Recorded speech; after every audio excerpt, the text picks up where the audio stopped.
before we move into your assessment selection from MARSOC, I mean, you did a deployment with State Platoon. Yeah. You did it in Helmand Province in a pretty kinetic time in Helmand Province. What was that deployment like? Yeah, so we went there with the State Platoon. It was in 2012. I was in the Musa district, so Helmand Province, Musa district, and we it was a good time. I mean, that was like what I was expecting life to be like. And I mean, combat deployments, they've got their ebbs and flows. Like there's times that you're sitting on the fob and doing nothing, and then there's times that you get to go out and have fun.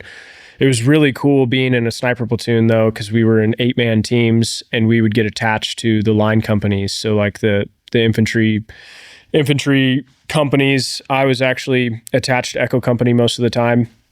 And we would go out on rotations with them, and we would either we would do some like remain behind. So we would patrol in, and then we would stop off in a compound, and we would do overwatch as they kept walking. So then it was like a little bit more discreet. We didn't have a separate insert. So it was pretty fascinating, man. Like I really enjoyed being in Afghanistan. Like the experience over there was pretty wild. I mean, I can remember a few instances that kind of shaped my leadership style in certain things. I touch on a couple things that I remember over there. There was this one remain behind that we did in this one compound, and it was like very desolate. There was like hardly anybody around, and that's kind of when you get that eerie feeling like, you know, something's going to happen here, or there's something just not right about this place.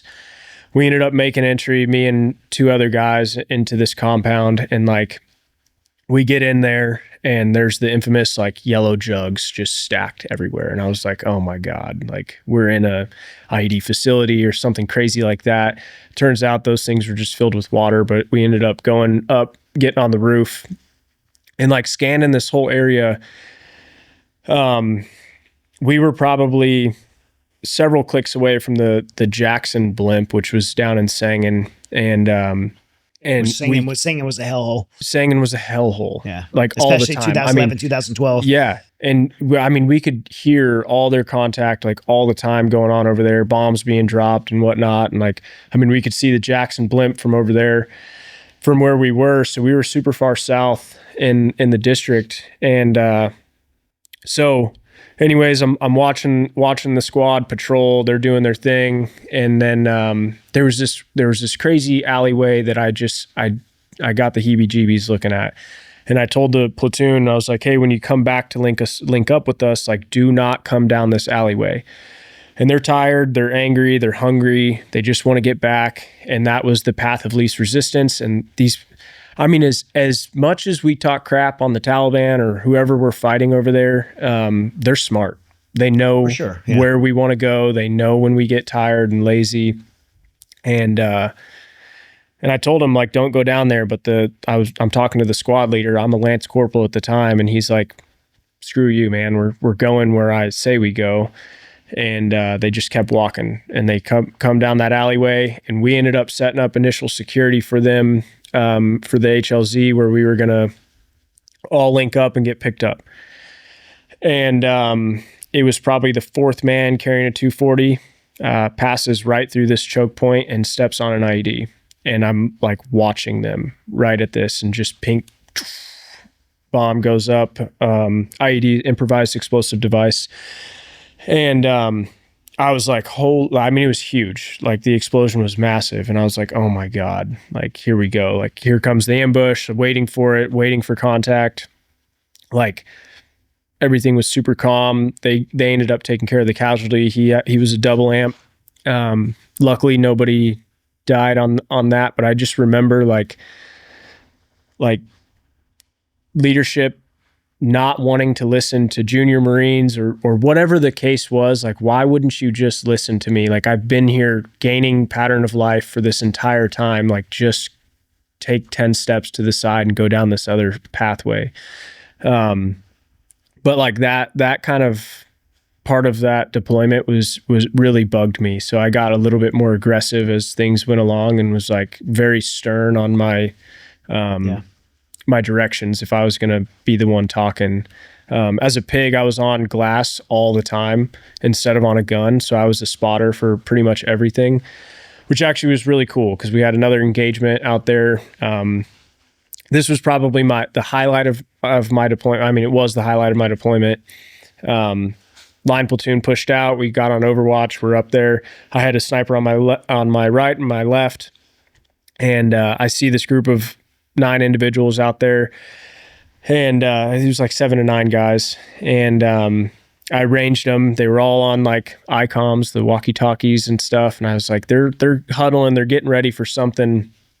And I ranged them, and they're at 911 yards. And I remember that specifically because it was like the correlation 9/11. And so I was all amped up, and we had called it in, and they're like, okay, if we get any sort of ping, then we'll know that they're bad dudes. And as soon as the line platoon pushed out, like they start chatting on their ICOM, and they like, okay, you guys are cleared hot. I was like getting all excited.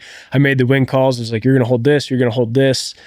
And then just like sent it. And I watched the vapor trails go in, and I was like, fire again, like you're on them. And then just see the bodies dropping. And I was like, oh my, like I got the goosebumps thinking about it. Cause I mean, I'm a young Marine, dude. I was 19, I think, maybe 20. Binos or spotting scope? I was in I think it was the Mark IV Leopold scope. Okay. Yeah. So I was watching, and like, I mean, I loved watching the vapor trails, and then like hitting steel, whenever you're on the range. Yeah. Like I loved spotting. And then watching impacts on human flesh was probably it was very surreal. I mean, essentially you're not calling for fire, but your 0341 mortar skills are already coming into play as a spotter. Yeah. Like, I mean, you're ranging, sometimes if you're doing, I mean, obviously if you have to do like a intersection or something like that, which like all those skills are coming into play like early on. Yeah.